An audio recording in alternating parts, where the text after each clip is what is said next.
अस्सलाम वालेकुम व्यूअर्स, कैसे हैं आप सब। मैं बिल्कुल ठीक और उम्मीद करती हूँ आप भी ठीक होंगे। तो आज जो मैं आप लोगों के साथ रेसिपी शेयर कर रही हूँ वो है मटन की। तो इसका हम बनाएंगे इसी तरह भुना हुआ सालन। तो सबसे पहले जो है मैंने प्याज को फ्राई कर लिया। एक ही प्याज लिए मैंने क्योंकि सालन थोड़ा सा था तो इसलिए। और उसको मैंने थोड़ा सा ब्राउन किया है और उसके बाद जो है इसमें डाल दिया है मटन।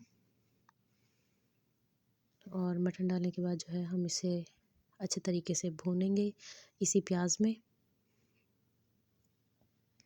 तो आज का जो हमारी रेसिपी है ना वो टोटली डिफरेंट स्टाइल में होने वाली है, तो इसको आप स्किप मत कीजिएगा, एंड तक देखिएगा। तो ये रेसिपी भी बाकी रेसिपीज़ की तरह बहुत ही इजी से होने वाली है, स्पेशली फॉर बिगनर्स। तो इसे जो है हम पहले इसी तरह भून लेंगे इसी में प्याज में। आप चाहें तो इसके 1-2 मिनट के लिए ढक्कन भी दे के रख सकती हैं, वरना फिर इसी तरीके से इसे भून लें। तो मैंने ये देखिए इस तरह भूना है ना, इसमें प्याज का पीस ही सारे मैश हो गए हैं। उसके बाद मैंने इसमें डाल दिए हैं टमाटर और टमाटर साथ इसको मिक्स करके और मैंने इस पर डाल दे के रख दिया है ढक्कन 1 से 2 मिनट के लिए। उससे ये होगा कि इसमें जो है वो सारे सॉफ्ट हो जाएंगे। उसके बाद हम इसमें ऐड करेंगे मिसाले। और मिसालों में इसमें ऐड किया है मैंने हल्दी पाउडर है, सुरख मिर्च है, सूखा धनिया है और नमक। ये 4 चीज़ें मैंने अभी पहले ऐड की हैं। और उसके बाद जो है मैंने इसे अच्छे तरीके से पहले भून लिया है। ऐसे इसे 2 से 3 दफ़ा ना मैंने इसे थोड़ा-थोड़ा सा पानी डाल के ना पहले अच्छे तरीके से भूना है। उससे ये होगा कि सालन थोड़ा-सा जल्दी बन जाएगा। ये देखिए, तो इस तरीके से इसे पहले अच्छे तरीके से भून लेना है।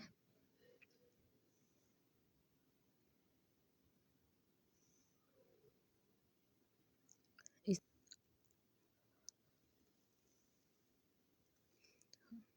इसको मैंने इतनी दफ़ा भुना है ना कि इससे ना ऑयल थोड़ा-सा सेपरेट हो जाता है।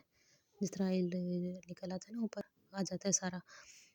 तो उसके बाद मैंने इसमें दोबारा से पानी डाला है।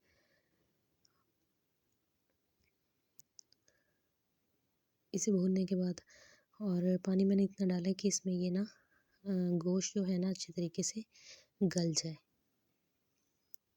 ये देखिए, तो अब मैंने फिर से ढक्कन दे दिया और मैंने बार-बार इसका ढक्कन नहीं हटाया ताकि इसमें भाप बनती रहे और उससे ये जल्दी बन जाए।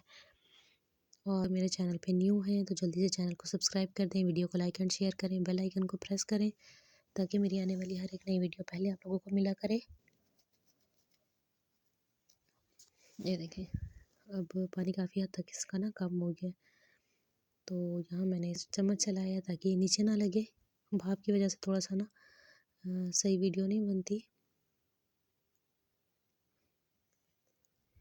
लेकिन मैं ना आपको साथ साथ ये देखिए इस तरह दिखा रही हूँ कि इसमें पानी वगैरह अब कुछ भी नहीं है। यहाँ जो है हम इस पे गरम मसाला जो है वो डाल देंगे पिसा हुआ। और आप चाहें तो इस पे धनिया भी काट के डाल सकती हैं। हाँ, लेकिन मैं धनिया नहीं डाल रही क्योंकि मेरे बच्चों को नहीं पसंद। तो बस इसलिए मैंने इसको ऐसे भून के ना इस पे मैंने गरम मसाले ही सिर्फ ऐड किए।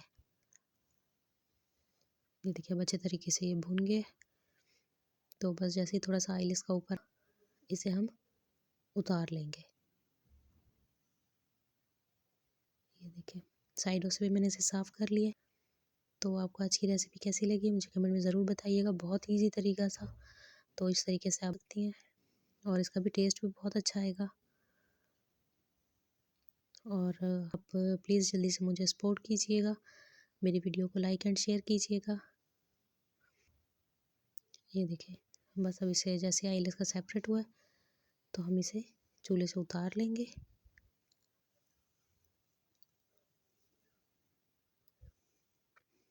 वो बस ये खाना हमारा रेडी हो गया और रोटी के साथ आप इसे सर्व करें। बहुत ही अच्छी सी रेसिपी है। मिलते हैं इंशाल्लाह आप लोगों से अगली वीडियो में, तब तक के लिए अल्लाह हाफ़िज़।